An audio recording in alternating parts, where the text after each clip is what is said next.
À Bourges, nous avons la grande chance d'avoir nos côtés un expert du basket féminin, l'entraîneur de l'équipe de Valenciennes-Orchy, Marc Silver. Vous avez encore perdu ce soir dans le match pour la 3e place, mais votre équipe a fait une bien meilleure prestation. La naturalisée espagnole d'origine russe, une des meilleures joueuses dans l'histoire du basket européen. Et le jeune entraîneur, Albert Esteban, qui, lui, est un grand fanat de son adversaire de ce soir, qui a une longue carrière et un plus gros palmarès, Vadim Kapronov. Maintenant, l'équipe de Bourges, qui voudrait être, pour la 2e année d'affilée, champion d'Europe. Pour la première fois dans l'histoire des sports collectifs français, c'est Yannick Souvray qui l'a souligné aujourd'hui. Elle vient d'arriver sur le terrain, suivi de Santoniello, 8 fois meilleure joueuse dans le championnat de France. Ardon, Stéphanie Vivenot, excellent en demi-finale sur une courte période. Le 12, Cathy Melin, plus de 10 points par match cette saison en Euroleague. Leslie Ardon, puis l'Hollandaise Sandra Van Embryx, sans oublier Anna Kotakova, et le coach, le mentor, le maestro, pourrait-on dire, parce qu'il y a un osmose entre ce coach et les joueurs, c'est Vadim Kapronov. Et il considère que ce sont les 2 meilleures équipes qui sont en présence dans cette finale, les 2 plus beaux jeux collectifs. Sûrement de par leur classement déjà, et puis c'est vrai que faut dire qu'on peut rester admiratif dans la performance de Bourges cette année, qui après le départ d'Isabelle Fijakowski, ayant le souci d'organiser ce Final Four à Bourges, était vraiment sous pression pour la participation. On est arrivé à un duel franco-français, Bourges logiquement est arrivé en finale, et je crois que ce soir, on disait tout à l'heure dans le basket, mais je crois que c'est unique aussi dans le sport français d'avoir une équipe qui doublerait un Final Four dans une expérience qui à mon avis est vraiment importante pour ce basket féminin. Tout à fait, vous voyez les 2 arbitres, un Polonais, Krzysztof Koralewski, et un Grec, Kilos Pitsilkas, du très haut niveau en ce qui concerne également les 2 arbitres. Richard Daiquiri. Oui, Georges, je suis à côté de Christelle Jouandon, la finaliste malheureuse de cette finale, puisqu'elle a été blessée en début de saison. Alors, Christelle, comment vous portez-vous physiquement déjà et psychologiquement avant cette finale? Comment vivez-vous le fait d'être sur le banc de touche alors que vous devriez être sur le terrain? C'est sûr que c'est très frustrant, bien sûr, de louper un événement comme celui-ci. C'est des choses qui arrivent très rarement dans la vie des sportifs. Mais par leur volonté, les filles me transportent un petit peu sur le terrain, je dirais. En plus, ce sont des filles vraiment super et c'est pas évident, mais vraiment, je leur souhaite de tout cœur de gagner et je suis vraiment avec elles. Gentil, écoutez, merci. Voilà, Georges. Alors on voit les autres clubs français en finale de la plus haute compétition européenne. Clermont a échoué 5 fois en finale, mais c'était face au grand Semenova de l'équipe de Riga, la géante qui faisait 2,20 m, qui a fini sa carrière à Valenciennes-Orchy. Et puis le titre de Bourges en 97. On voit l'historique. Bon, en 95, il n'y avait pas les mêmes joueuses, donc c'est moins important. Mais en poule qualificatif cette saison, c'est intéressant. L'équipe de Madrid est venue gagner ici dans cette salle.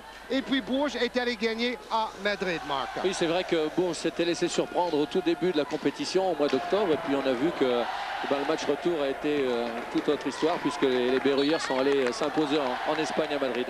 On voit les statistiques. L'équipe de Madrid, une équipe plus jeune qui joue plus vite, qui marque plus de points, mais qui encaisse plus de points aussi.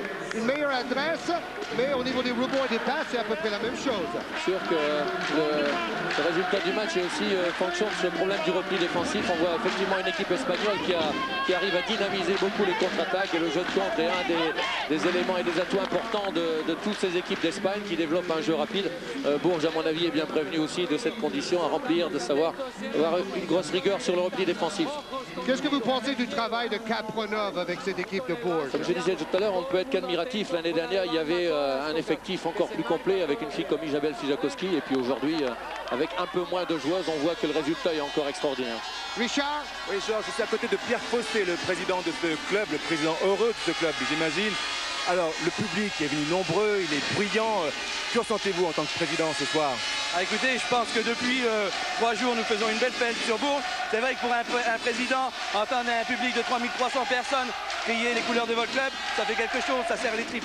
Toute la ville est derrière vous, là. J'ai vu dans la ville, les commerçants ont drapé leur devanture d'orange, c'est extraordinaire. Vraiment, vous avez toute une ville, toute une région derrière vous. Oui, c'est vrai que toute la ville a participé.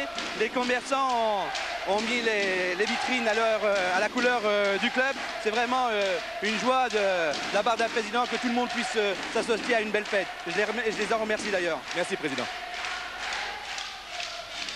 La finale de Euroleague féminine, Bourges reçoit Madrid. Sans doute un des matchs, sinon le match le plus important dans la carrière de toutes ces joueuses. En bleu, l'équipe de Madrid, ce n'est pas le Real de Madrid, mais le Pool Getafe de Madrid face au CGM Bourges. Voici la grande géante polonaise Zidek qui renverse le jeu pour l'américaine Jackson. Contre-attaque de Bourges avec Cathy Mullin. Et premier panier pour les filles en maillot blanc de Bourges. Cathy Mullin qui sait aussi apporter le danger toujours sur les jeux en contre rapide. On l'a encore vu sur cette action. Bon ballon à l'intérieur pour la géante Zidek, que vous connaissez bien, Marc. Oui, la difficulté sera certainement de pouvoir la tenir à l'intérieur, mais il y a peut-être aussi une option qui consiste à lui faire quelques fautes. C'est une joueuse qui peut à certains moments se lâcher un petit peu en défense et peut être rapidement à la faute. En tout cas, elle empêche les intérieurs adverses à venir dans la raquette. Hein. Elle fait barrage.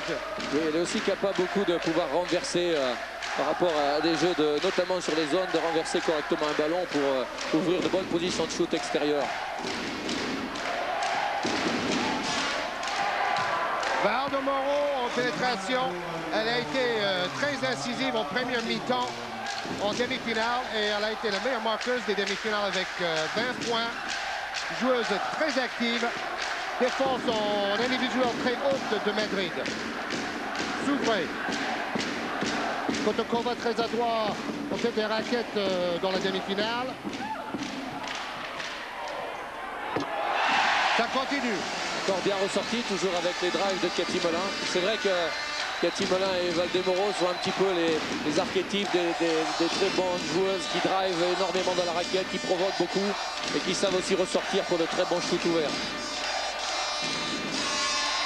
Oh là là là là! Un panier à 3 points du pivot allemande, Roth numéro 8. Alors ça, c'est quand même absolument extraordinaire parce que des pivots qui shootent à 3 points déjà chez les hommes, on n'en voit pas beaucoup. Roth est quand même assez coutumier de ses shoots extérieurs, mais on a vu encore une très bonne fixation de Val de Moreau puisqu'on parle essentiellement de ces deux joueuses sur ce début de rencontre. Et Roth est la meilleure marqueuse de l'équipe de Madrid en Euroleague cette saison. Presque 17 points par match. Elle jouait auparavant à Wuppertal, finaliste la saison passée. Une équipe allemande. Une équipe allemande qui va retrouver l'ensemble de ses joueuses pour disputer le championnat du monde fin mai, début juin en Allemagne. Je crois que ça sera aussi pour l'Europe un gros événement pour le basket féminin. Et cette joueuse Heike Roth a fait partie de la belle équipe des Allemandes qui ont été championnes d'Europe voici 3 ans sur le Sofia. Oui, malheureusement, les résultats de l'équipe de France féminine ne sont pas à la hauteur des résultats en club ces dernières années. Et on peut quand même espérer que dans les prochaines et surtout l'échéance du Challenge Round d'Israël soit une bonne réussite pour l'équipe nationale. C'est vrai qu'elle est très forte dans le jeu en pénétration. Val de Moreau, relance rapide. Oh! Duel en haute altitude et c'est le cas de le dire. Avec le très athlétique Odile Santoniello qui va aller défier la géante Zidek. Et pas Zidek comme le pivot de Seattle en NBA, un autre tchèque. Et actuellement, les deux équipes veulent vraiment imprimer un rythme important à la rencontre. Et on voit du coast to coast depuis 3-4 actions. Et je crois que les deux équipes se rendent coup pour coup dans cette tactique. Oui, l'équipe de Bourges avec Santoniello au lancer franc, plus de 14 points par match en Euroleague. Bon, on peut alterner le jeu rapide et le jeu posé, mais comme c'est une équipe qui joue à 5 ou 6 joueuses, ou parfois 7, on doit peut-être intérêt à ralentir un peu la cadence au début, non? Je crois que c'est un peu une stratégie de démarrer assez vite. C'est toujours important mentalement et psychologiquement de bien démarrer dans une rencontre. Mais c'est vrai qu'avec Yannick à la barre, Yannick Souvré, on a la possibilité de pouvoir régler le tempo du match souvent à sa guise. Oh, quel blocage au rebond de Nemkova sur l'Allemand de Roth. Contre-attaque de Melin pour Kotokova qui ressort pour s'ouvrir. Contré à 3 points. Pas de faute, dit l'arbitre.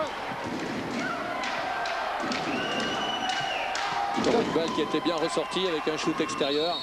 Marché. La difficulté de contrer ses tirs intérieurs, mais effectivement, il y a un marché. Quel sacré fer de lance quand même, le numéro 13 en bleu, Val de Moro. Elle est toujours devant tout le monde en contre-attaque. Et là, elle a fait un pas de trop. Chose Trezon aussi, je crois que c'est l'espoir numéro 1 du basket espagnol actuellement. Dans cette équipe un petit peu réglée à la Bosman avec beaucoup de joueuses autour, deux suédoises, une polonaise, une joueuse allemande et une joueuse américaine. C'est assez cosmopolite, mais le résultat est là quand même. Oui, 6 nationalités différentes, donc une équipe de Boswoman.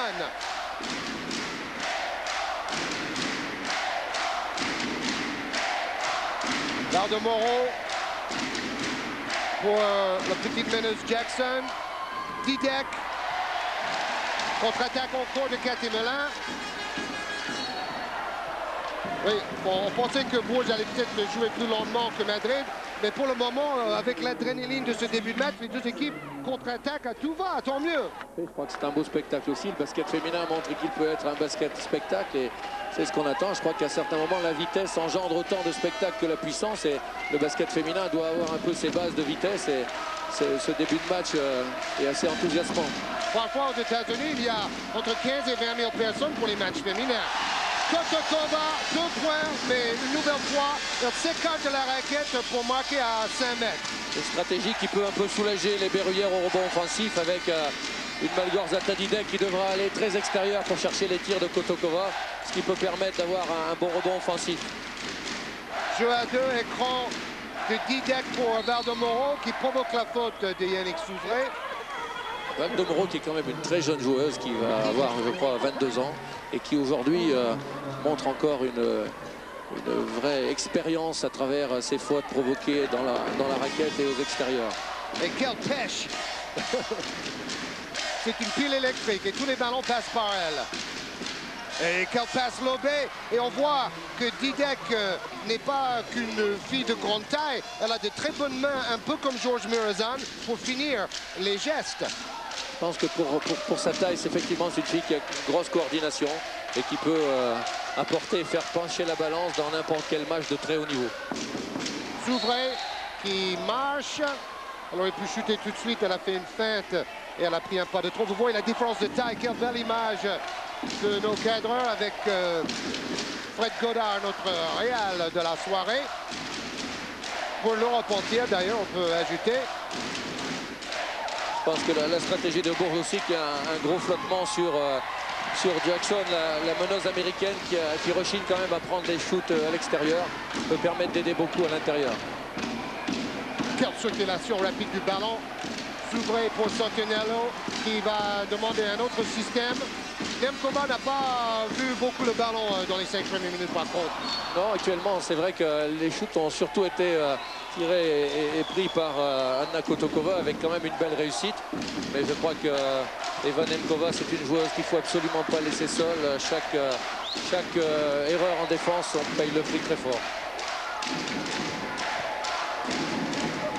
Oh, c'est extraordinaire ce qu'elle fait. En plus, c'est vrai que Val de Moro, c'est un peu jeune Santinello. Ce sont des joueuses très athlétiques et très mobiles. On les compare déjà depuis plusieurs années, c'est vrai. Et Val de Moro, depuis 2-3 ans, montre maintenant un registre parfait avec cette vraie capacité à rentrer dans les raquettes. Oh, quelle technique de Kotokova. Parce que c'est vrai, il y avait Didek en face, mais elle a réussi à placer le double pas malgré la taille de la contreuse adverse. Toujours Val de Moro, elle a tout le temps le ballon. Annula à l'intérieur, mais pied de Cathy Melin. Donc défense individuelle face à Valenciennes-Orchy en demi-finale, c'était surtout 30 minutes de défense de zone de la part de Bourges. Et là, on voit un individuel en défense. Je crois que Madrid a montré quand même dans la première demi-finale avec un 6 sur 12 à 3 points qu'il fallait quand même régler ce problème défensif à l'extérieur. D'où la prudence certainement des Berruyères de ne pas s'engager dans une zone tout de suite. Mais quel jeu rapide! Encore des contre-attaques. Et ce sont les Madrilènes qui sont prises de vitesse. Tir trop rapide de Valdemoro. Et Souvray qui perd 2 ballons en 7 minutes, c'est assez rare parce que...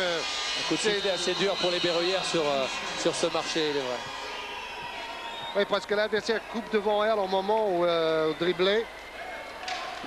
Changement d'Idek qui sort avec la rentrée de Zazouskaya, qui est probablement une des meilleures joueuses intérieures en Europe encore, malgré son âge actuellement. Je crois que c'est une joueuse qui a une grosse expérience du jeu intérieur notamment, provoque beaucoup de fautes.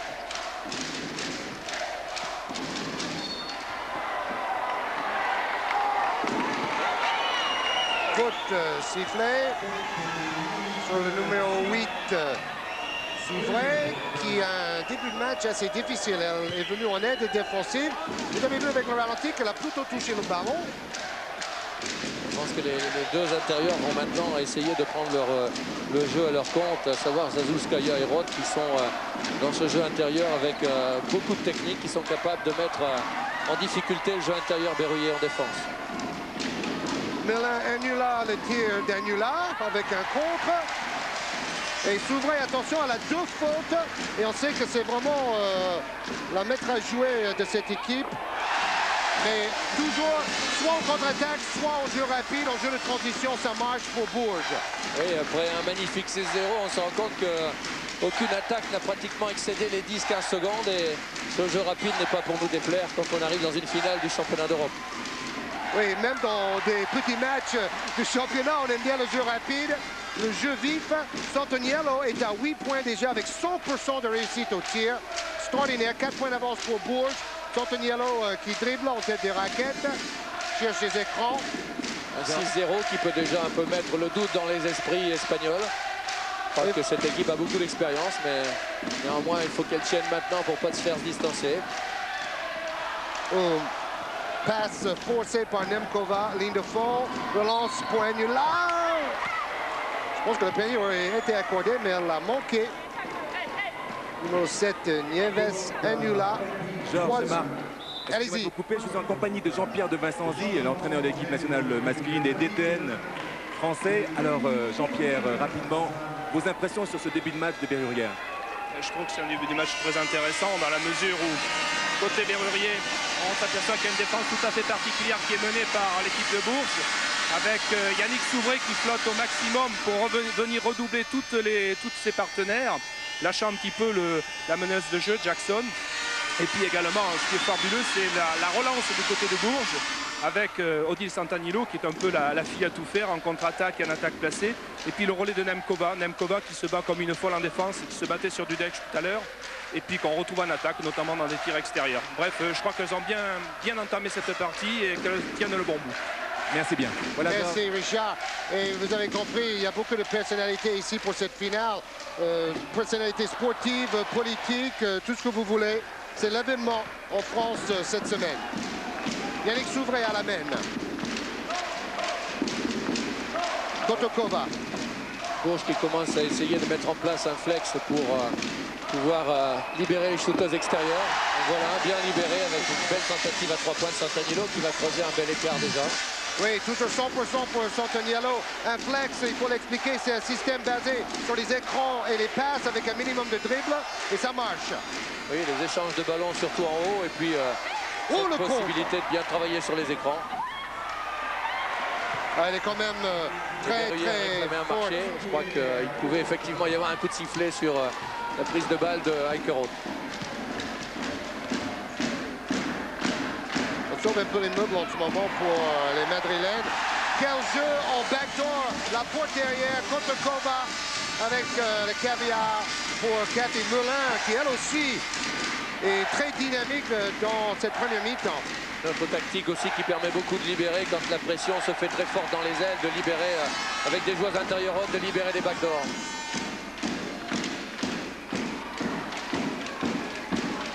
Santaniello. Souvray. Bon, c'est vrai que Nemkova n'a pas marqué, mais elle se bat en défense. C'était bien de souligner ça de la part de notre directeur technique national.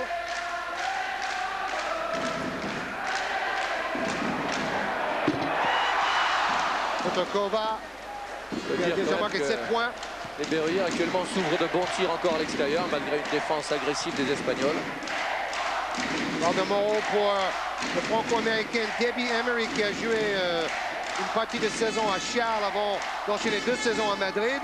Airball de Zazouskaya. Toujours cette idée de relance des Berruyers. On a vu Yannick Souvray encore traverser le terrain rapidement. Je crois qu'actuellement, beaucoup de points ont été marqués dans ces premiers 10 secondes. Et important aussi pour avoir un bon pourcentage de réussite des tirs.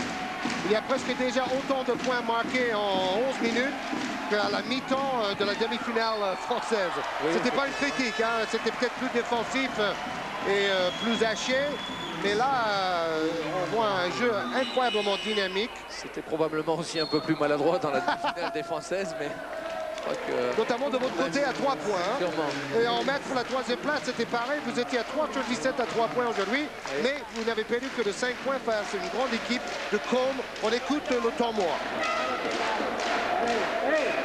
A ver una cosa, una cosa. Ellas aprovechan cada vez que una grande se queda con una pequeña, se va al poste bajo. Si hay una grande con una pequeña, que vamos a ayudar desde el otro lado. No importa. Te das distancia si el balón está aquí. Cuando el balón llega aquí, vienes aquí. Ah, escucha. En ataque necesitamos que el balón entre, que trabajáis para tener el balón aquí, no aquí. Y si tienes balón aquí, que no buscas media vuelta y tiro, que buscas cara, finta y penetración con fuerza. Que sigues intentando lo que estaba. Bon, Richard Dackery. Et je suis à côté du docteur de l'équipe, Monsieur Dessus. Alors docteur, qu'avez-vous donné à Odile pour la rendre dans cet état? Une potion magique, mais je peux pas vous dire. Je peux pas vous en parler. Peut-être à la fin du match, je vous en parlerai. Très bien, écoutez, je vous remercie. Voilà un petit clin d'œil, Georges. Oui. Oui, heureusement, c'était au 2e degré, cette affaire. Parce qu'il y a, bien sûr, dans le basket féminin, des contrôles antidopage. Il y en a eu mardi, d'ailleurs. Oui, chaque Final Four, de toute manière, toutes les rencontres subissent un contrôle Et c'est antidopage. tout à fait normal. C'est normal. Nemkova qui a marqué son premier point, là, au lancer franc. Et son 2e.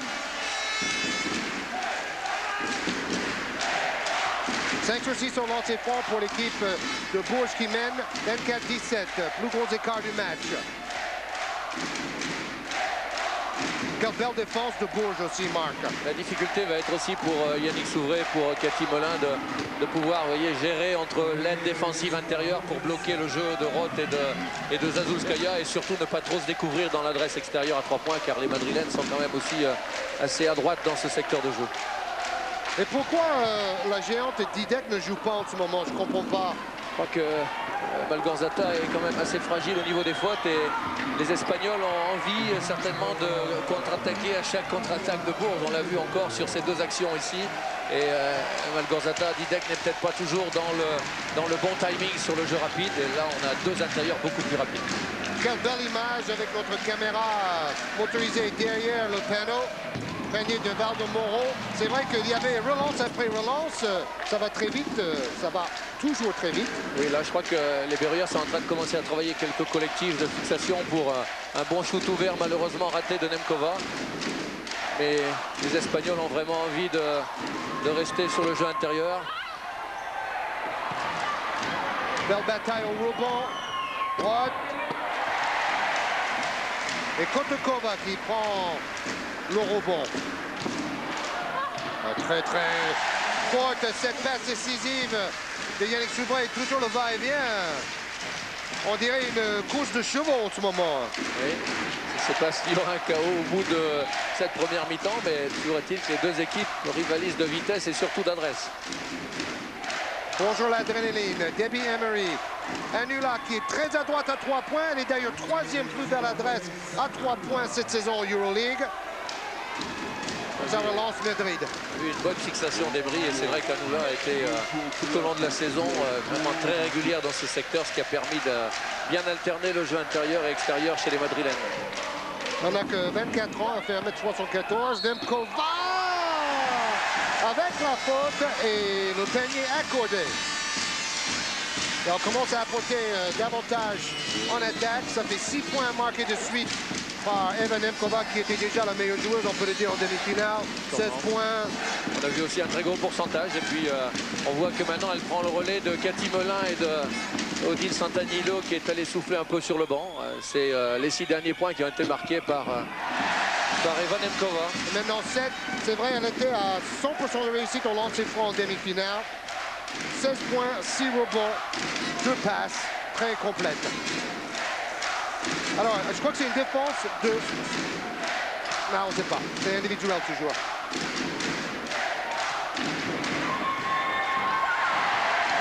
Rebond de Yannick Souvray. Toujours cette volonté des Berruyères de relancer le jeu. D'arriver rapidement dans leur zone d'attaque. Tout à fait. Pratiquement une des actions où on a vu...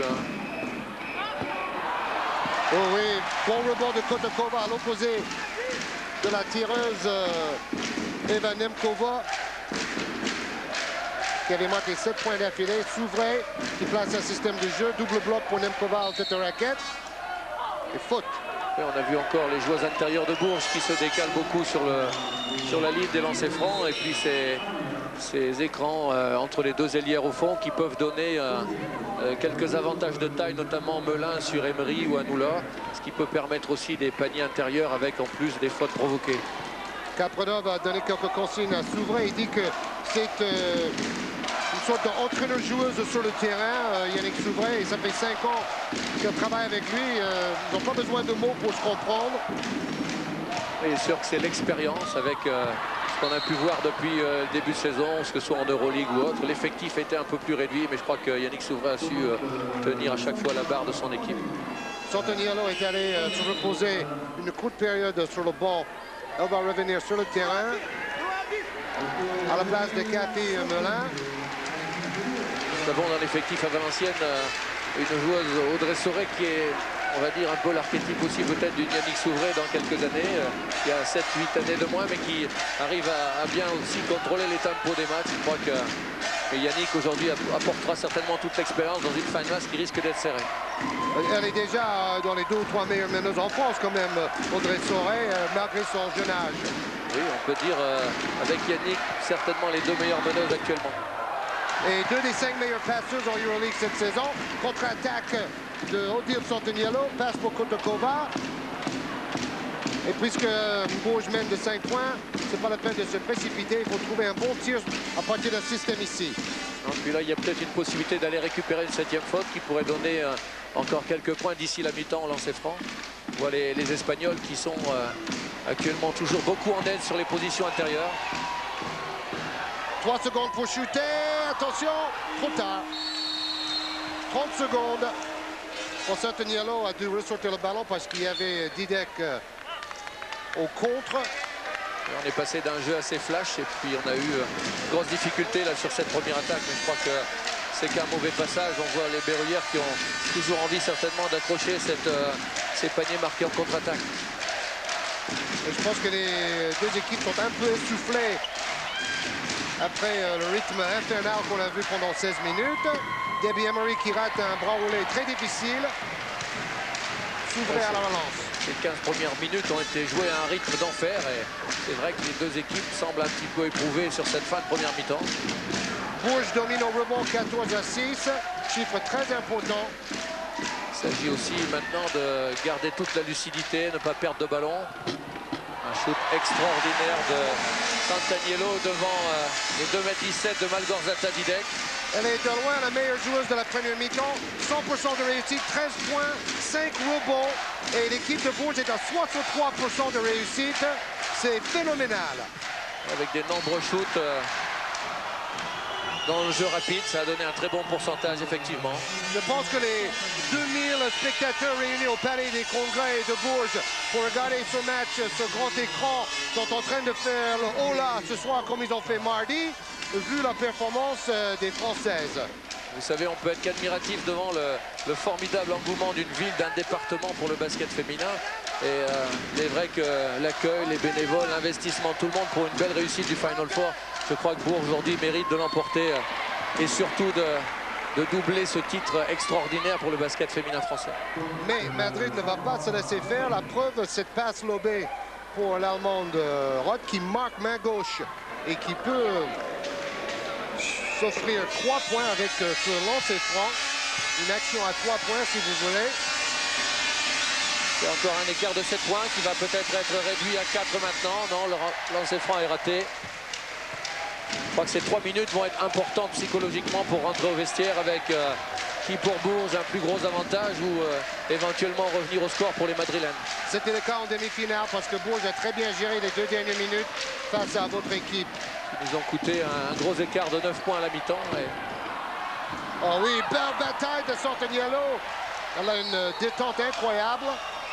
Malgré ses 31 ans, elle va aller jouer avec Nemkova derrière dans la Ligue américaine d'été, le WNBA, le WNBA. Elle sera parmi 6 étrangères qui vont avoir un contrat garanti pour la saison prochaine, c'est-à-dire cet été. Et d'ailleurs, quelques représentants de la NBA sont dans la salle ce soir pour suivre cette finale. Je crois que cette WNBA pour une première saison a été absolument extraordinaire pour le basket féminin. Elle a fait suite à la grande finale des Jeux Olympiques qui avait réuni 35 000 personnes pour le basket féminin. Et là, on a quand même pu voir un engouement, 13-14 000 spectateurs de moyenne qui sont pressés dans les salles aux États-Unis. Je crois que c'est quand même assez exceptionnel. C'est vrai. Oh là là, Kotokova a failli intercepter cette mauvaise passe de Valdemoro, mais elle a mis le pied en touche. Je crois qu'il y a quand même eu une petite erreur au niveau du chronomètre puisqu'il restait pour les Madrilènes juste quelques secondes de possession et puis l'horloge s'est arrêtée et les 30 secondes se sont remis en route. Kotokova n'a pas eu la possession du ballon, donc normalement les 30 secondes devraient continuer à tourner là. Il n'y a pas eu de contrôle, donc il devait rester à mon avis 8 secondes de possession pour les Madrilènes. Monsieur Korolevski s'est conseillé avec Monsieur Pitsilkas. C'est lui, Monsieur Pitsilkas, le grec. Et je pense que le commissaire a décidé de remettre à 30 secondes, mais ça changera très peu de choses. Bon, Santaniello, on dirait qu'elle a 25 ans, parce que c'est vrai, elle a été 8 fois de suite meilleure joueuse en France. Elle avait un niveau très supérieur aux autres filles à une époque, et elle retrouve ce niveau dans cette première mi-temps.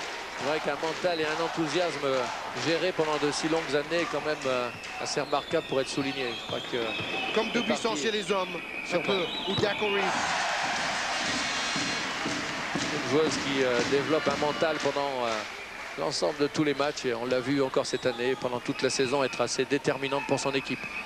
En plus, elle n'a pas voulu commenter le fait qu'elle va être draftée en WNBA. Elle disait, bon, je veux me concentrer sur la finale et on va parler de ça après. Je crois qu'elle a raison, c'est un événement suffisamment important ici pour pouvoir s'y accrocher et laisser pour le moment de côté la WNBA. S'ouvrir pour Santaniello qui perd le ballon. Quel incroyable engagement pour arracher ces ballons au sol, digne d'un match de rugby. Oui, dans le match qu'on a pu voir mardi dernier, on a vu pas moins de 25 situations où les filles étaient à terre pour reprendre les rebonds. Et avec Fred Godard, nos caméras sont concentrées sur cet aspect du jeu féminin. Et il a bien raison de le faire. Coges tú ahora, estabas con Nemkova, tú con Santaniello, vosotros dos pibos. En ataque, lo que hemos hecho antes se puede hacer. Que coge el balón ella aquí, o tú desde aquí, marcáis esto y jugáis. Lo único que pasa es que tú ahí te has cruzado, ¿vale? Que no se cruza nadie. Allá, allá, y hop, avec Jouet, change café, ici, ok, par, Abdel, qui Jouet, Didek, tout, hein, tout, encore, en bas, ok, hop, ici, non, Sandra, hop, les, après, lleva, ok, descendant, ok, doucement. Vous avez compris, il n'y a que les joueuses de Bourges qui ont compris quelque chose à ce temps mort. S'ouvrir qui dit, alors Anna fait quoi? Oui, ok, d'accord, je crois avoir compris. Hey, tant mieux, ça marche, on ne va pas critiquer. Hein. Et on verra, l'entre-deux va certainement être gagné, notamment peut-être sur Nemkova. Georges, je suis à côté de Pauline Cambi. Paul, Avez-vous déjà vu Bourges jouer à ce niveau de jeu? Oui, j'ai vu jouer à ce niveau de jeu, j'ai vu même faire beaucoup mieux. Mais il me semble là, comme il s'agit d'une finale, il y a un peu de tension dans l'air quand même. Même moi, je la ressens. Merci Georges, voilà. C'est vrai, il y a une énorme tension. C'est une finale de la plus belle coupe européenne. Il faut dire quand même que l'équipe de Bourges est en train de s'installer dans cette finale avec une grosse domination au rebond malgré la taille de Didek, Roth et Zazulskaya. Et puis un gros pourcentage, on est à 60-40, c'est quand même assez déterminant aussi dans cet écart de 7 points. Comme quoi le rebond n'est pas qu'une question de taille. La preuve ce soir. Sûrement cette agressivité, ne pas oublier d'y aller. Et je crois qu'on a plusieurs joueuses qui systématiquement sur chaque tir s'engagent dans des couloirs pour aller au rebond. 10 secondes pour trouver un tir. La Hollandaise Van Embeek c'est sur le terrain. Elle a le ballon, le 14 en blanc pour Bourges. Nemkova qui a touché ce ballon en dernier. Donc ballon au bleu de Madrid. D'ailleurs, Pool, c'est le sponsor. Getafe, c'est une petite ville défavorisée à côté de Madrid. Et Madrid, c'est Madrid. Pool, Getafe, Madrid. Tout à fait, c'est l'équipe de Valence qui a été transférée avec son matricule, entre guillemets. C'est des choses qu'on peut faire dans certains pays, pas en France. Et donc cette équipe de Valence est arrivée de toutes pièces l'année dernière à Getafe. Pour trouver un sponsor, on peut changer de ville. Hein. C'est pas mal, ça. Oui. Rate, Kotokova pour Cathy Melin. Je crois que la gestion à 1 minute maintenant, et avec 7 fautes pour les Madrilènes, peut être une gestion intelligente, essayer de provoquer les fautes, aller au lancer franc. Ça pourra donner probablement une deuxième possession encore aux Berruyères à la fin de cette première mi-temps. Oui, bonne passe pour Nemkova, toujours 10 secondes pour tirer. À 3 points, Yannick Souvray, bingo, baby! Passe décisive de Nemkova pour Souvray. Je crois que les Madrilènes sont en train de revivre cette terrible fin de match de première mi-temps qu'on avait vécu mardi. Et on l'a vu encore là sur ce beau panier à 3 points de Yannick Souvray. Le gros écart du match, plus 10 pour Bourges. Oui, c'est vrai que ces fins de mi-temps sont hyper bien gérées par Kapronov et ses joueuses très expérimentées de Bourges. Chaque situation. Le tir de Yannick Souvray est parti, il restait 6 secondes sur l'horloge des 30 secondes. Avec un panier à 3 points au bout, je crois que c'est tout bénéfice avec cet avantage quand même assez solide maintenant de 10 points. Je crois que les Berruyères peuvent déjà repartir avec une grosse confiance au vestiaire. Après, reviens. OK. Non, 28 secondes. 28 secondes. Regarde, marqué. Après, regarde. Yava. Transition. Passant. OK. Ici. Hop. Et après, Yava. Là, regarde. Doucement. Là. Doucement. Pas 3 points. Pénétration. 30 secondes.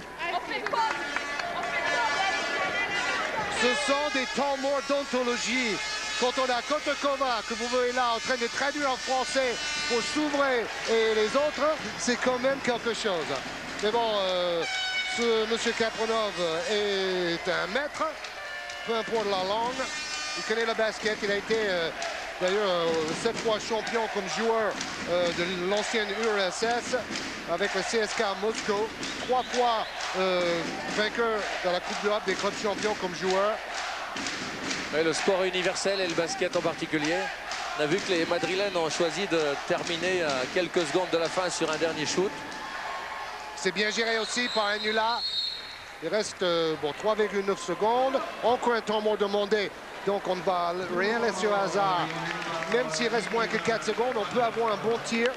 C'était exactement le temps qui restait mardi dernier dans cette première mi-temps. Et puis il y a eu 2 lancers francs de Eva Nemkova dans la dernière seconde qui ont porté un écart. Et là, l'écart peut aussi passer encore à 10 points d'ici la fin de cette première mi-temps.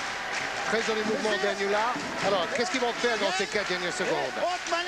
L'année dernière, la défense avait été très haute et Kapronov avait isolé une joueuse pratiquement sous le panier.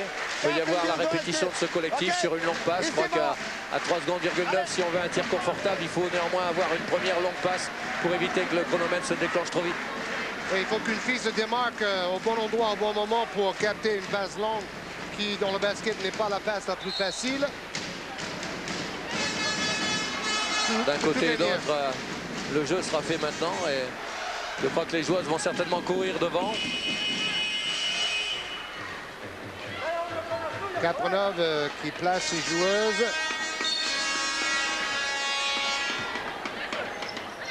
Oh là là. Lemkova. Oh oui, c'est bien joué. Point 3 points. Trop court. Mais en moins de 4 secondes, elles ont réussi quand même à placer. C'est un beau tir à 3 points, un peu loin de la ligne, mais qui aurait pu aussi faire mousse et donner un avantage de 11 points. Et en plus, c'était Santoniello qui a marqué 15 points avec 5 sur 6 au tir en première mi-temps. Donc c'était la joueuse qui devait shooter dans les dernières secondes. Bon, féminine qui vient d'être constituée ces dernières semaines. Alors qu'en est-il réellement? La Ligue féminine, c'est la volonté vraiment de mettre toutes les parties ensemble pour réussir à co-gérer le basket féminin. C'est-à-dire qu'on veut qu'il y ait des représentantes des joueuses, des gens qui représentent les entraîneurs, la fédération et les clubs, de manière à ce qu'on puisse construire quelque chose certainement un peu différent de ce qui s'est fait dans le basket masculin, mais où toute partie devra assumer ses responsabilités. On parle de la morosité du basket masculin, mais en tout cas, c'est pas le cas pour le basket féminin. Franchement, regardez ce public, c'est extraordinaire. Une salle pleine, vivante, enthousiasmante, c'est génial, n'est-ce pas? Le public est fabuleux. Je crois que toute la ville a été fabuleuse parce qu'ils ont porté non seulement l'équipe de Bourges, mais l'événement. Et moi, je ne suis pas aussi pessimiste que d'aucuns concernant le basket masculin. Je pense qu'il n'est pas en si mauvaise santé que ça. Merci, Président. Et d'ailleurs, c'est Yannick Souvray qui va représenter les joueuses auprès de cette nouvelle ligue professionnelle. Si j'ai bien compris, elle va être présidente d'un syndicat des joueuses, n'est-ce pas, Marc? Oui, je crois que toutes les parties prenantes étaient à peu près logiques que dans une ligue figure et une représentante des joueurs et un représentant des entraîneurs pour que toutes les parties puissent s'associer effectivement pour redonner un nouvel élan. C'est vrai aussi que depuis 3-4 années, toutes ces Coupes d'Europe gagnées, Tarbes qui gagne donc une Rocchetti, Aix qui encore cette année dans cette belle finale avec... on le rappelle, encore un beau résultat pour cette équipe provençale. Et puis Bourges qui est en passe de gagner ce deuxième challenge du Final Four. 36-28, le score au début de cette deuxième mi-temps de la finale de l'Euroleague féminine. Bourges mène de 8 points. Donc Marc Silver, coach de Valenciennes-Auchy, on espère un bon début de deuxième mi-temps des Françaises. Oui, je crois qu'elles ont eu beaucoup de lucidité dans la gestion de la fin de première mi-temps. Quelques balles qui ont été perdues, mais je crois aussi qu'on peut considérer normal dans un jeu très rapide qu'a voulu imprimer donc Bourges dans cette première mi-temps. Là, l'idéal serait de commencer avec quelques bons paniers extérieurs et intérieurs pour pouvoir creuser un écart peut-être définitif. Bon, pour le moment, c'est le contraire. On voit Didek qui marque le premier panier de la deuxième mi-temps et qui contre un shoot de Cathy Muller. C'est clair que grosse difficulté réside à aller mettre un panier devant les bras immenses de Malgorzata Didek. La solution avait été trouvée en début de match avec de bons shoots extérieurs d'Anna Kotokova qui avait plutôt sorti la géante polonaise de la raquette, ce qui avait permis d'autres rebonds. Voilà, bien vu Marc Silver. Tir de Kotokova à 2 points, mais à la limite de la ligne à 3 points pour faire sortir Zidek, qui doit être d'ailleurs la meilleure contreuse en Euroleague, n'est-ce pas? Oui, et puis la difficulté aussi, effectivement, c'est d'aller shooter devant ses bras, mais passer en dessous, c'est peut-être un peu plus facile et ça peut provoquer les fautes. Elle est d'ailleurs la joueuse avec le meilleur pourcentage de réussite en Euroleague, 67% pour Didek cette saison. Contre-attaque de Santoniello. Là, on voit le face-à-face des deux filles qui ont vraiment imprimé un gros rythme à la première mi-temps entre Santaniello et Valdemoro.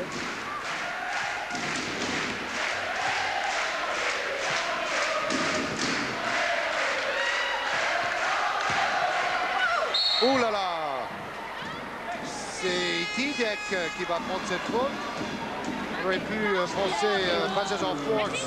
Et tant mieux pour Bourges. On a vu une belle alternance de jeu d'Anna Kotokova qui, après un premier tir marqué extérieur, est allée sur une feinte de tir ensuite, provoquer une faute à l'intérieur en passant Malgorzata Didek. Je crois que c'est un jeu très intelligent par rapport à la gestion justement d'une grande intérieure de 2,17 m. Oui, c'est vrai. Vous avez vu sur le ralenti que Didek a poussé un peu dans le dos Kotokova. Donc c'était la première faute avant le passage en force. Voilà Didek qui a maintenant 2 fautes, donc pas trop de problèmes de ce côté-là pour elle, même si habituellement elle fait beaucoup de fautes, c'est vrai. Il y a aussi la mauvaise habitude de rentrer trop vite dans la raquette, ce qui permet à Anna Kotokova de d'avoir un nouveau lancer franc à tirer. Pourtant, on n'a pas besoin de cet avantage-là. Non, je crois pas. Georges, je suis à côté d'Olivier Hirsch, assistant coach. Olivier, alors cette entame de deuxième mi-temps, vous satisfait? Oui, parce que ce qui pouvait être à craindre, c'était d'avoir joué pendant 20 minutes sur un rythme très élevé. Et au retour des vestiaires, c'était peut-être de plancher par rapport à ce rythme qui avait été important. Vous pensez que physiquement, vous allez tenir les distances? Moi, je me dis ça va être dur parce qu'on n'a pas l'habitude de jouer sur un tel rythme. Habituellement, on joue plutôt placé et là, on utilise beaucoup la contre-attaque comme on domine dans le secteur du rebond défensif. Écoutez, merci Olivier. Bonne deuxième mi-temps. Hey, ça, c'est un vrai scoop de Richard Dacre de pouvoir interviewer l'assistant coach pendant le jeu. Et c'est vrai, ce qu'il avait à dire était très intéressant. Est-ce que Bourges va pouvoir tenir jusqu'au bout? C'est une équipe qui tire sur les mêmes joueuses. Oh là là! Mais bon, pour le moment, ça va. Souvray, pied sur la ligne, 2 points. Néanmoins, une grande lucidité quand on a vu ce tir devant la petite Jackson. Il y a un avantage de taille certain, ce qui met maintenant les Espagnols sous une grosse pression. Ah, Valdemoro est mieux fait de chuter là parce qu'elle a provoqué la faute. Santoniello, toujours meilleur marqueur du match avec 15 points, 5 sur 6 au tir, 4 sur 4 à 2 points. Malgré son jeune âge, Valdemoro est vraiment le type de joueuse capable de reprendre complètement le match à son compte. Et on l'a vu là encore et je crois qu'on le verra dans les prochaines minutes. Elle a marqué 8 points avec 4 sur 10 au tir. Donc plus de déchets par rapport à la demi-finale. Et là, une brique de plus. Oh là là là là! Et quand on dit que le basket féminin n'est pas un jeu très physique, faute anti-sportive, et ça peut être un tournant. Une énorme faute parce qu'elle était derrière Nemkova Zazulskaya qui passe un peu à côté du match, elle n'a pas marqué. Elle est à 0 sur 3 au tir, un rebond seulement. Et quand on voit la prestation qu'elle a eue contre Com mardi, on pouvait s'attendre à mieux effectivement de la joueuse naturalisée espagnole, Zazulskaya, qui amène quand même une grosse expérience, mais qui là fait un match qu'on pourra qualifier pour le moment de transparent. Oui, elle a marqué 15 points avec 6 sur 8 au tir mardi en demi-finale. Donc, anti-sportive, ça veut dire 2 lancers francs pour Nemkova et la possession du ballon. Donc, une possibilité maintenant pour Bourges de creuser sérieusement l'écart. J'ai l'impression de revivre le scénario de mardi puisqu'on était à +8 à la mi-temps et Bourges est de nouveau en début de deuxième mi-temps en train d'appuyer sur l'accélérateur et là on voit que ce 6-0 va peut-être encore poser un véritable écart à peut-être +20. Ah, c'est Odile Santoniello qui a touché le ballon en dernier. Est-ce que vous trouvez que l'équipe espagnole utilise suffisamment Didek en attaque? Ce qu'on peut dire aussi, c'est que Didek a beaucoup de difficultés à pouvoir se retourner. Elle est bien tenue et bien cadrée dans un jeu base de raquette. Et les aides défensives des Berruyères sont assez efficaces pour l'empêcher de pouvoir progresser vers le cercle. Alors là, ça fait 2 ballons un peu discutables. 2 possessions redonnées aux Espagnols. Jackson qui mène le jeu. Américaine de Madrid. Après 3 minutes, ces Espagnols ont quand même déjà commis 3 fautes et ça peut être aussi un élément déterminant sur cette fin de match. Les Berruyères sont toujours très capables d'aller chercher les fautes et terminer un match au lancer franc. Là, c'est une première faute de Kotokova.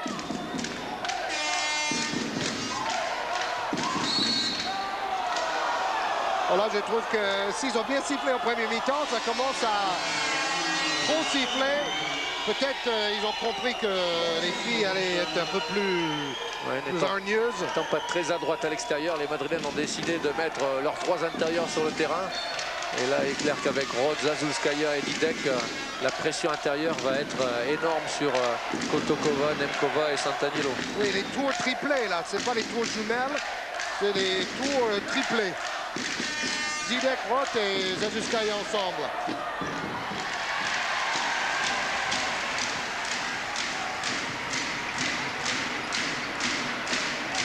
Je crois qu'on arrive dans la deuxième partie de la rencontre de Bourges qui, dans un premier temps, s'est accéléré le match et qui maintenant a certainement décidé avec Yannick à la baguette de gérer cette deuxième mi-temps. Oui, de gérer la fatigue surtout. Par rapport au rythme, comme disait l'assistant Olivier Hirsch. Yannick Souvray avec le ballon qui disait qu'elle préfère rencontrer les Espagnols par rapport aux Italiennes. 3 points de Nemkova. 47-30, 17 points. Plus gros écart du match. Je crois aussi que les Berruyères pourront, avec ces 3 grands intérieurs, certainement continuer à développer ce jeu rapide. Elles en ont les moyens en tout cas. Roth qui disait avant le match que c'était du 50-50. Bon, pour le moment, c'est moins 17 pour Madrid. Oh, elle a failli marquer en essayant de faire une passe à Didek. C'est ce qui arrive souvent dans les passes à Malgorzata, puisqu'elle est tellement près du cercle que les passes se tutoient avec des tirs. Oui, on peut presque toucher le cercle sans sauter, hein, comme Mirazan. C'est étonnant, elle a des bras très longs. Elle a une sœur qui fait 2 mètres déjà, je crois qu'elle a 14 ans. 22 rebonds à 8 pour Bourges. Domination étonnante. Oh là là là là, la pauvre Zazuskaya. Enfin, rebond et 2 points plus la faute. C'est vrai que cet avantage de taille pour le moment et ce pari du coach madrilène n'a pas donné grand résultat pour les Espagnols. Je crois que ce temps mort va certainement être intéressant pour pouvoir un peu recadrer le jeu. Avec 15 points de retard maintenant, on sait que les Berruyères sont jamais aussi fortes que quand elles sont devant. Et avec une quinzaine de points et 15 minutes à jouer, surtout Yannick Souvray qui s'est tout de suite calmé avec les fautes, qui est seulement à 2 fautes et qui certainement aura tout loisir de finir la rencontre. Roth partir ici. Sexter, pas du phare. Ok. Ici. Sexter, ballon. Ici. Bloc. Défense. 3 secondes. Ok. Partir contre-attaque. Anna, побеги. Ok. Ты побеги. Contre-dire. Regarde Anna. Contre-attaque. Pas presser attaque. Ici. 3 merci. Amba. Ao. Ok. Amba. Garde. Bon. Beaucoup plus d'adresse, beaucoup plus de lancers francs pour l'équipe de Bourges, beaucoup plus de rebonds. Ouais, je crois qu'elles sont en train de dominer dans tous les secteurs, même là où on ne les attendait pas forcément, notamment dans le rebond. Quand on voit Didek, Roth et Zazuskaya, on peut toujours un peu penser qu'elles soient difficiles. Et puis à 20 à 8, on voit vraiment qu'elles dominent tous les compartiments du jeu. Il faut quand même se rappeler le niveau et la qualité de cette équipe de Madrid qui a presque 2 fois le budget de Bourges ou de Valenciennes, avec des joueuses de 6 nationalités différentes, beaucoup de joueuses Bosman, donc des vedettes venues un peu de partout en Europe. Et c'est une équipe, contre cette équipe s'appelait Valence, qui a gagné Euroleague 2 fois en 92 et 93 quand même. Oui, c'est une équipe, si on additionne Valence et ce nouveau pool Getafe qui a un palmarès tout à fait impressionnant, avec une équipe espagnole qui avait été programmée pour le 92 de Barcelone et qui a vraiment derrière développé une dynamique autour de toutes ces internationales et qui à Valence en disposait quasiment de 80%. Oui, le problème, oh là là, 3 points, attention, c'est peut-être le réveil de Madrid et de Zazuskaya. Mais le problème, par exemple, en Espagne, c'est qu'il n'y a qu'une équipe qui est forte. Tandis qu'en France, on a 2 équipes qui se battent, ou même plus, pour le titre. Vous savez, je crois que c'est carrément unique dans ce pays parce que on voit un peu toutes les équipes qui ont participé à l'Euroleague cette année font vraiment cavalier seul dans leur pays. Brno en Tchéquie, Ruzomberok en Slovaquie, Galatasaray en Turquie. Et là, on peut certainement se rendre compte effectivement qu'en France, il n'y a pas que en plus Valenciennes et Bourges, il y a Tarbes, il y a Aix, il y a Bordeaux, il y a Strasbourg. Exact. Il y a quelques belles équipes qui ont été... Oh là! Attention, ça fait 2 paniers à 3 points d'affilée. Cela change tout. Et la petite meneuse prise de Jackson qui shoot très rarement, un peu comme Yannick Souvray, marque 3 points, moins 8 seulement, Marc. Oui, c'est un 8-0 maintenant que les Madrilènes, 9-0 que les Madrilènes viennent de passer aux Berruyères. Celui-là pourrait faire du bien. Oui, il ne faut pas croire trop tôt dans la victoire. Il reste 13 minutes et 35 secondes. Et on était en train d'énumérer les qualités et le palmarès de cette équipe de Madrid. Bon, vous avez compris, Madrid ne va pas lâcher le morceau. On vient effectivement de le confirmer sur 2-3 actions avec des joueuses quand même d'expérience qui, bien que menées de 17 points. Oh là là! Étonnant cette image. Bon, je pense que l'arbitre a bien fait de laisser jouer parce que elle s'est pris le bras dans les bras de ses adversaires. Je ne sais pas s'il y avait faute à siffler là-dessus, à vous de juger. Voilà, elle lève les bras Kotokova. L'autre, Didek, essaie d'arracher son bras. Oui, je crois aussi que les Berruyères auraient tort de se focaliser sur cet petit incident. Le coach espagnol réclamait lui en plus un lancer franc pour Didek. Oh là, c'est la grosse confusion. Le tableau de marque a signalé un changement. La Hollandaise Van Humbrix, la 6e joueuse de l'équipe de 4-9, elle remplace Cathy Melin. Personne, ni des arbitres ni des joueuses n'avaient entendu la sirène pour ce changement. Marc et Georges, je vous coupe. Là, je suis à côté d'Audrey Soré, la demi-finaliste malheureuse du match contre Bourges. Alors, dites-moi Audrey, pas trop malheureuse, et que pensez-vous surtout de Bourges? Je crois que ce soir, elles ont un match où, pour l'instant, elles ont dominé à partir du début de la deuxième mi-temps. Madrid essaye de se relancer un peu, elle remonte au score. Et je crois qu'il risque d'y avoir une fin de match très serrée. Elles ont trouvé la solution à Valderrama qui vous a un petit peu tué. Ouais, c'est vrai, elle a été bien prise défensivement. Bon, ils ont contré ses pénétrations, elle n'a pas l'adresse extérieure qu'elle avait mardi soir. Donc il faut qu'ils trouvent d'autres solutions. Merci Audrey. Voilà Georges.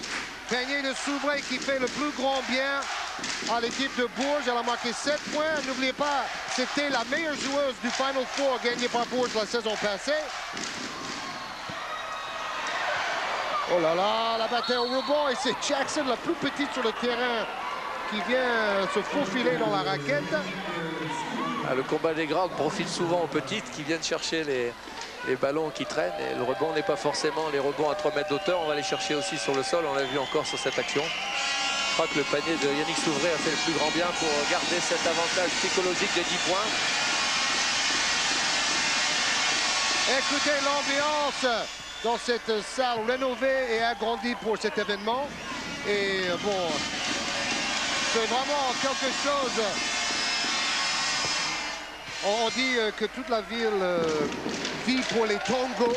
Dans chaque boutique, il y a un maillot ou quelque chose qui représente les couleurs habituellement en orange de l'équipe de Bourges. On a pu voir, et après le Challenge Round qui avait été organisé à Angers en 96, c'était maintenant un formidable Final Four organisé dans une ville qui transpire et qui vit ce basket féminin à 100%. Et puis dans 3 ans aussi déjà encore une nouvelle organisation française pour le championnat d'Europe féminin en 2001, avec aussi une participation de Gravelines, les nordistes qui verront aussi du basket féminin. Oh oui, bon rebond de Kotokova après le tir manqué de Santoniello. 30 secondes de plus pour travailler. Et avec 8 points d'écart, c'est peut-être la meilleure chose à faire. Parce que le 5 de Bourges me paraît un peu fatigué. Souvray joue à 2 avec Kotokova. Oh là là, chute à 3 points. C'est difficile. C'est pourtant ce type de tir que Yannick a l'habitude de rentrer assez souvent et qui font souvent aussi pencher la balance dans le résultat final. Quand elle jouait au Racing au début de carrière, elle chutait beaucoup plus. Oh là là, passage en force non sifflé par l'arbitre. Et Didek donne un caviar à l'Allemande Roth qui marque à mi-distance. Avant le caviar, on peut quand même estimer qu'il y avait un passage en force, je crois. Oui. Si les images arrivent sur le ralenti, il y a une bonne position de Kotokova sur la pénétration. Et... Bon, en même temps, elle est en mouvement depuis le début. Regardez, elle n'est jamais vraiment devant elle. Elle essaie de se mettre devant elle et en mouvement. Mais c'est vrai que comme Didek était en monte grande, on a toujours l'impression que c'est elle qui fait la faute. Oui, vous avez dû connaître ça quand elle a joué pour vous. Oui. Toujours tourner sur des grandes polémiques de qui fait la faute sur Didek et où les fait-elle. 6 points d'écart seulement. Tout à l'heure, il y avait combien? 17, le plus gros écart. Donc on est passé de plus 17 à seulement plus 6 pour Bourges. Santoniello n'a pas marqué en deuxième mi-temps, après 15 points en première. Ah oui, très collectif. Santoniello donne le ballon à Van Humbrix. Regardez, 2 passes rapides, on attire Didek, bonne finition de la Hollandaise. Quelle hargne de Souvray.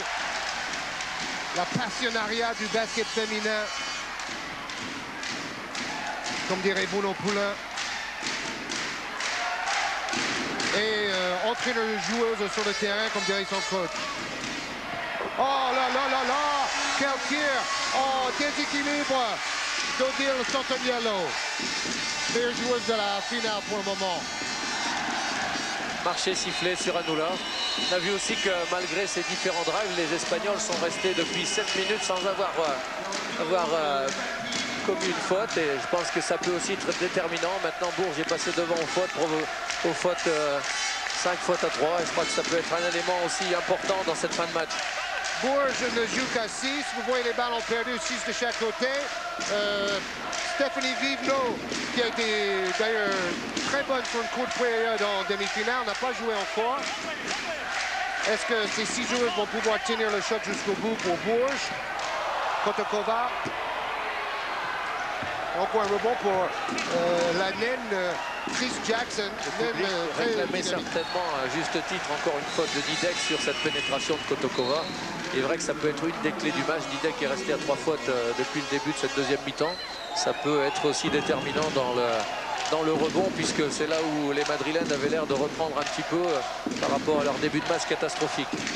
Zazuskaya quitte le terrain, remplacé par Valdomoro. Ballon à l'intérieur pour Didek. Jackson. Valdomoro au rebond. Anula. Oh, c'est vraiment le rebond qui va être l'histoire de ce match si Bourges emporte la victoire. Tout le monde pouvait parier sur une victoire de Bourges, mais personne certainement n'espérait avoir une telle domination au rebond pour l'équipe berruyère. Tout à fait. Wow, baby, 2 points de plus et l'écart est creusé à nouveau. Plus 12.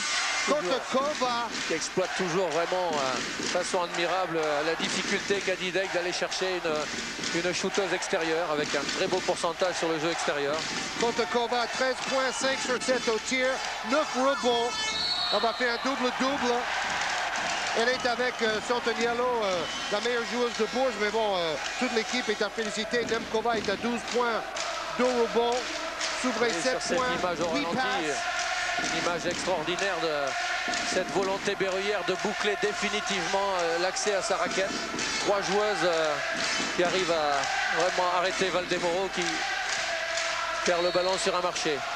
Et qui est bloqué à 8 points depuis la mi-temps d'ailleurs. Il n'a pas marqué en deuxième. Bon, le jeune coach Albert Esteban cherche les solutions. Maintenant, il appelle la franco-américaine Debbie Emery. Deux bons paniers. Avec Zazuskaya. Pardon. De bons paniers à 3 points avaient bien relancé les Madrilènes et on voit que cette défense très agressive aux intérieurs avec beaucoup d'aide handicape énormément maintenant l'attaque madrilène. Elles sont revenues à moins 6, les Espagnols. Mais maintenant, l'écart est doublé en faveur des Françaises. Alors, maintenant, c'est une défense de zone utilisée par l'équipe de Bourges. À cause de la fatigue peut-être et des fautes.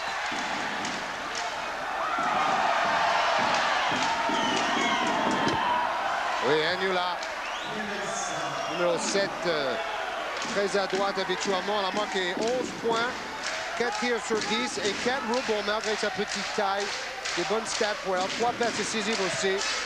Elle est internationale. Elle est espagnole dans une équipe où il n'y en a pas beaucoup. Les deux équipes ont décidé de passer en zone et la difficulté maintenant, elles l'ont contourné. C'est d'aller chercher un tir intérieur avec une taille qui est quand même un peu moins importante avec le retrait de Didek sur le banc. 15 points, 9 rebonds, 3 passes décisives pour Kotokova, Royal.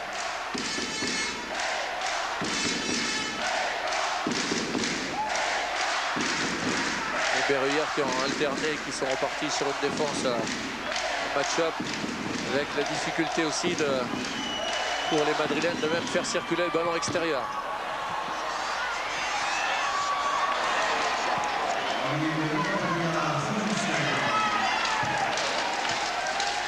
Points d'écart. Moins de 7 minutes. C'est de bon augure quand même pour l'équipe de Bourges qui joue comme dans un rêve. Passe décisive millimétrée par Souvray. D'ailleurs, elle a combien de passes là? Ça fait 8 passes décisives pour Yannick Souvray. Beaucoup de lucidité, de Et comment? clairvoyance quand on voit la balle qui est partie au milieu de cette raquette sur une Nemkova complètement ouverte. Maintenant, la zone doit tenir le choc en défense. Parce que c'est vrai, elles ont joué à un tel rythme. Maintenant, elles ont un peu... elles sont un peu sur les rotules, quoi. Curieusement, les deux équipes trouvent des solutions intérieures sur des défenses très resserrées. Donc la vigilance diminue aussi un petit peu par rapport à cet état de fatigue, effectivement. 3 contre 2, Emery en contre-attaque. Les New-Yorkaises d'origine. Oh là là, attention, Roth, le pivot qui chute une nouvelle fois à 3 points. Il faut tenir 14 points. Elle est la meilleure marqueuse pour Madrid. Elle a marqué 2 sur 2 à 3 points avec 3 rebonds. Joueuse qui a été excessivement régulière sur ce secteur de jeu. Joueuse intérieure, c'est vrai, assez rare d'avoir une telle adresse dans les positions, notamment entre elles, c'est ce qu'on vient de voir. Elles ont l'air épuisées, les filles. Marc, vous qui connaissez bien le basket féminin, elles ont l'air épuisées, là, les filles de Bourges, n'est-ce pas? Je crois que néanmoins, dans ces moments où les deux équipes sont éprouvées, Bourges garde quand même toujours cette lucidité. Wow. Et on va voir maintenant la gestion, mais... Pour avoir les tripes. Kaprunov va demander un temps mort, ressentant la fatigue de ses joueuses. Georges, je suis en compagnie d'Isabelle Fijakowski. Isabelle, dites-moi, commencez-vous à y croire pour Bourges? Moi, je l'ai cru depuis le début. Hein. Moi, c'est sûr, elles sont là devant leur public, elles sont obligées de gagner. Elles sont vraiment transcendées ce soir, elles font un match extraordinaire. Elles font un super match et ça, c'est la marque des grandes équipes avec les joueuses qui prennent leurs responsabilités et qui sont là le jour J. Et Woody Santaniello qui fait un match de feu de Dieu. Excusez-moi ce langage, mais elle est vraiment transcendée ce soir aussi. Ah ouais, elle a fait quelques actions hyper spectaculaires, elle a marqué tous ses paniers, même en déséquilibre, en tombant. Un petit peu comme Michael Jordan, n'est-ce pas? Puisqu'on parle de Michael Jordan, on va parler de la WNBA à laquelle vous avez participé cet été, je crois en compagnie éventuellement d'Odile. Alors c'est vraiment une expérience extraordinaire, c'est très enrichissant, vous en ressortez plus riche techniquement, mentalement, qu'en est-il exactement? Bah, c'est vrai que c'est un championnat qui est très différent, avec une attention médiatique toujours présente, et les équipes, c'est vraiment le niveau au-dessus, quoi. Mais bon, en voyant cette finale, je pense que la confrontation Bourges-Houston, ce sera à peu près de la même teneur, quoi. Merci bien Isabelle. Oui, Isabelle, la meilleure marqueuse de Com, en gagnant le match pour la 3e place. 17 points, elle a pris 9 rebonds, mais elle a été un peu déçue en demi-finale d'une partie du public de Bourges qui a sifflé l'équipe de Com. Il faut savoir que Souvray, elle, ne voulait pas jouer contre les Italiennes parce qu'elle trouvait qu'il y en avait 2 ou 3 qui étaient trop vicieuses. Bon, on va revenir à cette finale, moins de 5 minutes et seulement 5 points d'avance. L'équipe de Bourges est un peu à la peine dans ces 2 dernières minutes où il y avait 7 points marqués de suite par Roth. Oui, on voit l'équipe de Bourges qui essaie de s'ouvrir un bon tir extérieur. La difficulté maintenant, on arrive à quelques secondes et là on a réussi à avoir un tir déterminant. Bon, pas encore déterminant, mais ça permet à tout le monde de respirer un peu mieux. 2 points de Nemkova qui finit très fort. Elle a 16 points. Je crois que les Berrières ont maintenant un œil pour les rapprocher sur Heike Roth. Rebond très important. En fait, maintenant, chaque geste, chaque rebond, chaque panier est quasi décisive dans une finale européenne. Tir à 3 points manqué par Emery. Et maintenant, on va travailler longtemps, n'est-ce pas, en attaque? Oui, je crois qu'aussi les fautes sont côté Berruyère. Les Madrilènes n'avaient pas fait une faute depuis 11 minutes. Et les 6 fautes de Bourges doivent amener cette équipe à la prudence pour la gestion de la fin de match. Et je crois que ce temps mort a été vraiment bienvenu. Les filles étaient crevées. Et depuis le temps mort, Bourges a repris la poire de la bête, comme dirait Chachar Daiquiri. Oui, on a vu, on appelle les clutch players. Et on a vu ce tir extérieur de Nemkova qui a été quand même un tir très important dans la relance des Berruyères. Maintenant, les 7 derniers points de Bourges marqués par Nemkova qui finit très fort à la 19 points. Meilleure marqueuse de Bourges. Oh, ce temps mort a permis à tout le monde de récupérer un peu. Là, je crois que c'est gagné. Bon, on va pas dire trop tôt. Mais puisque Bourges est une équipe de métier qui ne va pas gaspiller les ballons avec 10 points d'avance à 3 minutes 30 de la fin. Et Georges, j'ai une oreille indiscrète près du coach Kapranov qui demande à ses joueuses maintenant de porter un soin particulier à la défense et au rebond défensif. Et je pense que dans sa tête, ça sent bon le titre. Merci Richard. Tomo demandé plus 12. Maintenant pour Bourges à 3,28 à la fin. On écoute. Ok, regarde, encore zone, regarde pas juste un joueur, ok, L4, ok, ici, hop, tout, passe, 22 secondes, et après, attaque diagonale, ici, ok, Individuel. Oui, ça défense. tout de suite, Oui, non, oui, défense individuelle, encore en bas, ok, première fois en bas, allez, ok, en bas, passe, 22 secondes, ok. Fred Godard et nos cadreurs en sueur dans cette ambiance de feu dans la salle de Bourges. Vous avez vu les supporters, vous avez vu les statistiques de Sant'Agnello et Souvray qui dit est-ce qu'on fait individuel ou zone? Tout simplement, dites-nous. Alors, ils vont rester en zone. Elles vont rester en zone. Oui, le choix de l'entraîneur espagnol d'avoir remis les 3 grandes n'a pas vraiment été très productif et il revient maintenant avec une stratégie des 3 extérieurs qui essaieront d'aller chercher les fautes. Et là, on voit, je crois, les premiers points de Valdemoro en deuxième mi-temps. 2 points plus la faute. Et elle a toujours des problèmes de crampes comme en demi-finale. Pourtant, elle est très jeune, mais elle court énormément. 4e faute d'Odile Sant'Agnello. Et surtout la 7e de Bourges qui maintenant, avec un total de 7 à 4, doit être très prudent dans ce secteur. Les Madrilènes n'iront certainement pas aux 7 fautes d'ici la fin du match. Elle met son lancer franc. Et qui va être élue meilleure joueuse de ce Final Four? Ça va être difficile. C'est vrai que Nemkova a peut-être été la meilleure marqueuse de Bourges sur 2 matchs, mais Sant'Agnello a été très forte ce soir. Kotokova aussi. Sant'Agnello a été quand même l'élément, je pense, autant dans la première rencontre que celle-ci. Stabilité, qui a bien lancé le match avec Cathy Melin.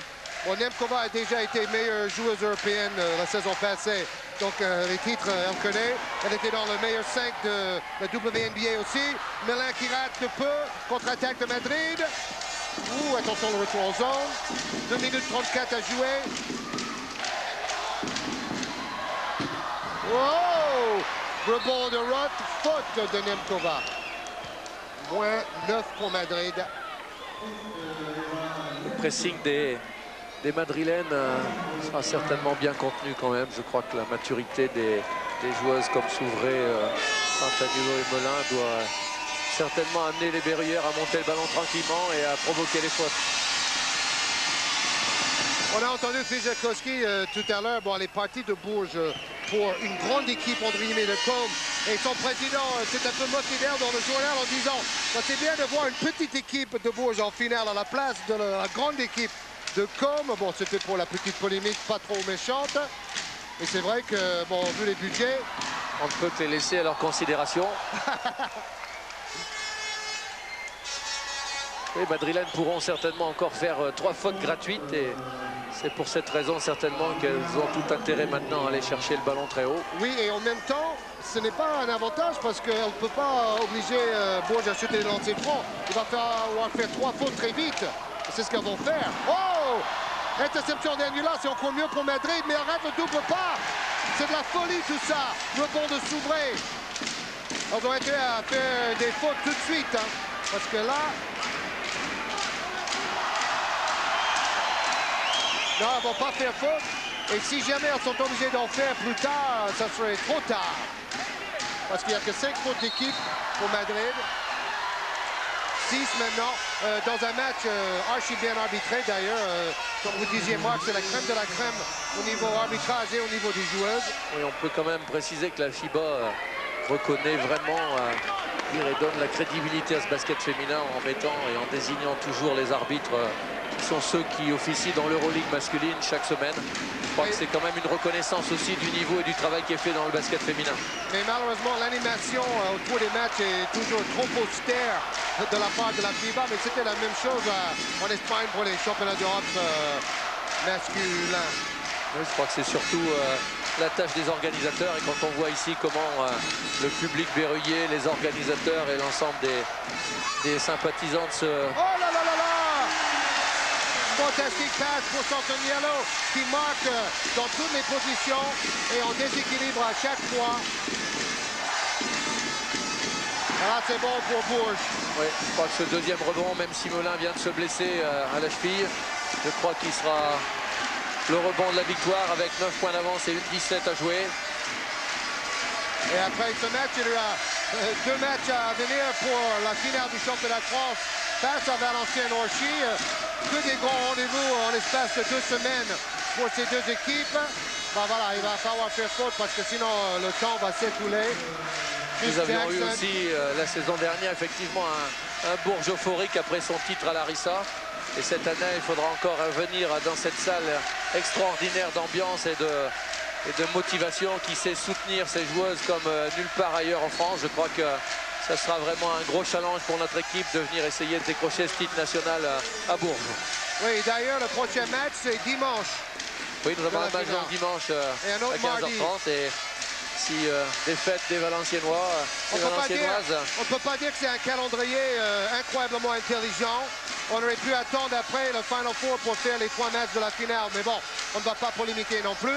C'est sûr que ça passe un peu sous silence et peut-être un peu à l'ombre cette finale du championnat de France. Oui, c'est d'ailleurs l'opinion de Yannick Souvray, comme je disais, représentante des joueuses auprès de la nouvelle ligue professionnelle. Mais 53 secondes. Malheureusement pour nous et heureusement pour le basket féminin, ce formidable public sera encore au rendez-vous dimanche avec une belle salle pour peut-être fêter d'abord ce titre européen qui est maintenant gagné.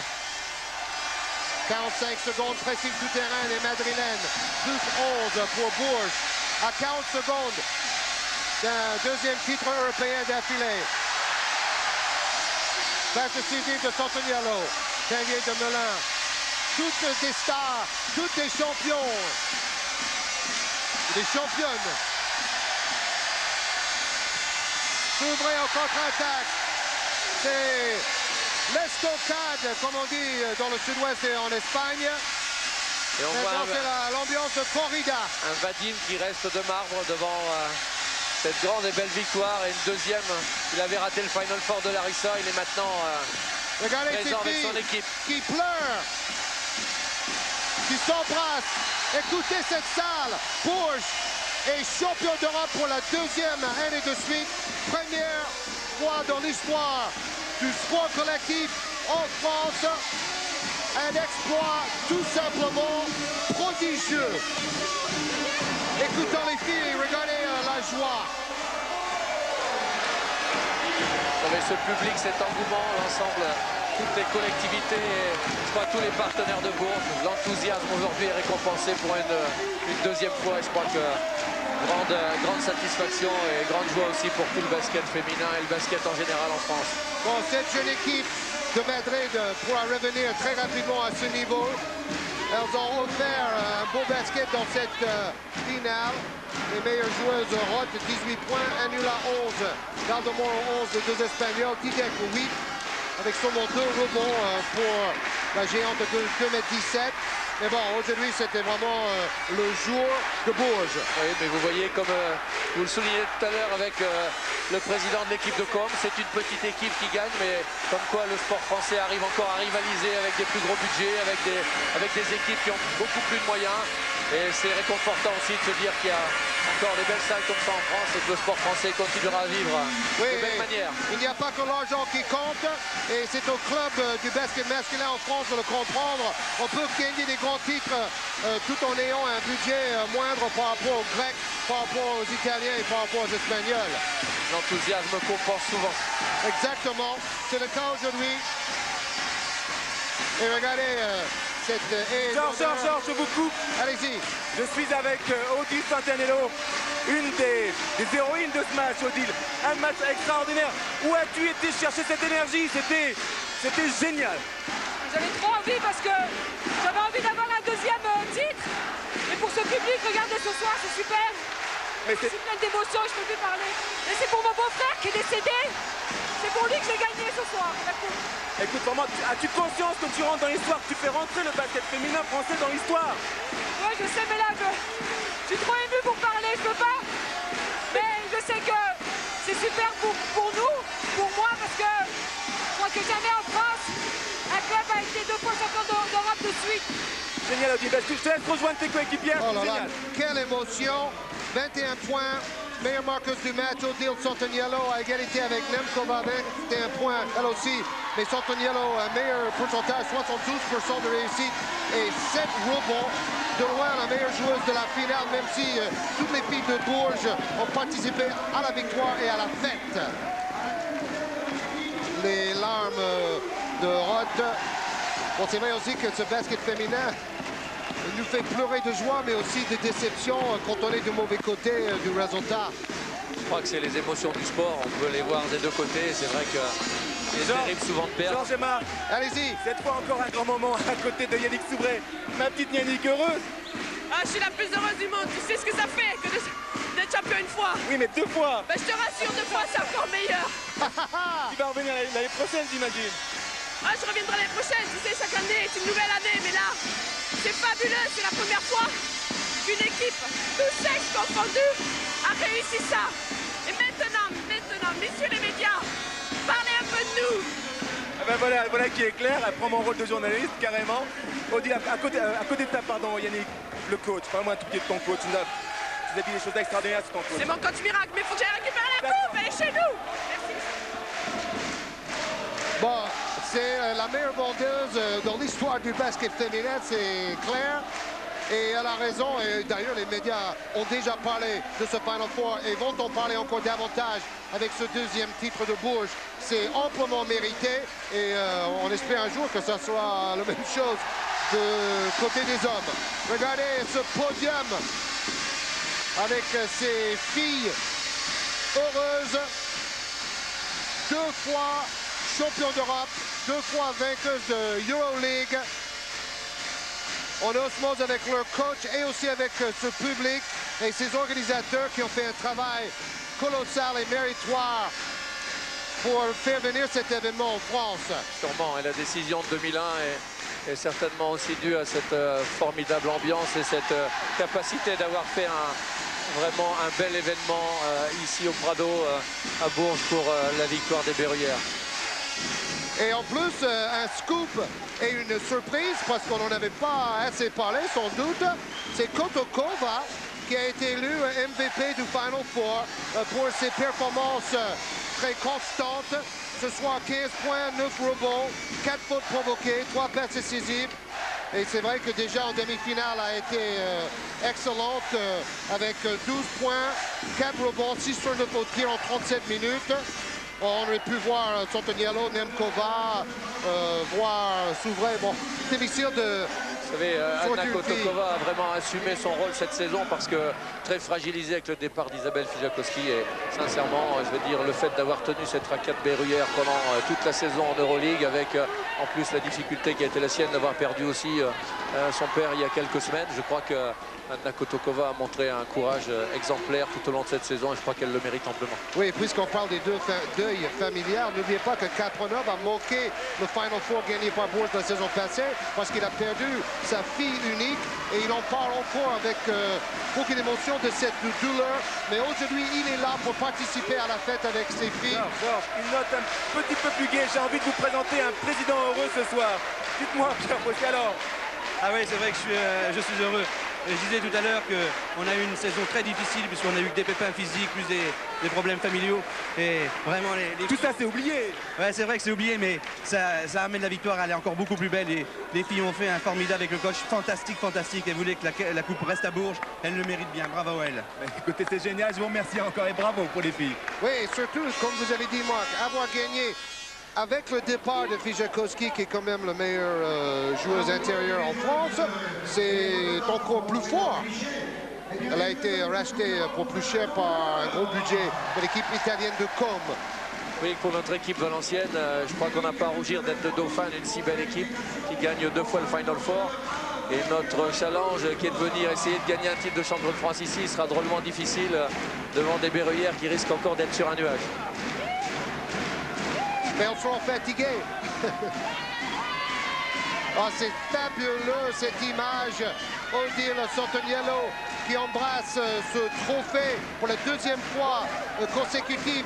Elle qui a gagné beaucoup de titres individuels, un peu comme Dubuisson chez les hommes, de meilleures joueuses, de meilleures marqueuses chez les Françaises avec Aix-en-Provence.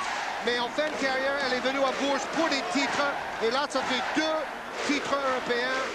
Bon, Santoniello, comme les autres filles, avec des histoires tout aussi sympathiques et toujours des très grandes émotions. Regardez ce public debout pour saluer l'exploit. Ah, c'est vraiment fabuleux. Richard. D'émotion comme le sport. Georges, je suis à côté de Cathy Melin. Enfin, à côté, pour une fois, elle me domine de la tête et les épaules. Elle est sur le podium. Cathy, c'est une énorme joie. Et puis regardez cette médaille qui pointe à votre cou. Quel bonheur, n'est-ce pas? On a déjà vu, mais celle-là, elle est vraiment magnifique. C'est vrai qu'elle n'est pas en chocolat, celle-là. C'est vrai. Moi, je ne sais pas si c'est en réel, mais elle est plus belle que n'importe laquelle du monde. D'après vous, quelle a été la clé ou les clés de ce match? Je pense que c'est le fait qu'on a travaillé pendant des années à tout ensemble. Madrid est une équipe qui est nouvelle de cette année. Nous, ça fait 4 ans qu'on est là, les mêmes entraîneurs, les mêmes étrangères. On a travaillé, on a des habitudes, on a une cohésion qu'ils n'ont peut-être pas. Et qu'ils n'ont surtout pas dans les moments difficiles. Maintenant, c'est peut-être un petit peu tôt pour parler de la suite, mais dimanche prochain, c'est déjà le championnat de France, n'est-ce pas? Ouais, malheureusement, c'est dommage que ce soit passé là, parce que nous, on aimerait le fêter comme il se doit. Mais bon, on se doit de se concentrer pour dimanche pour ne pas décevoir notre public. C'est vrai. Bah, écoutez, bravo encore.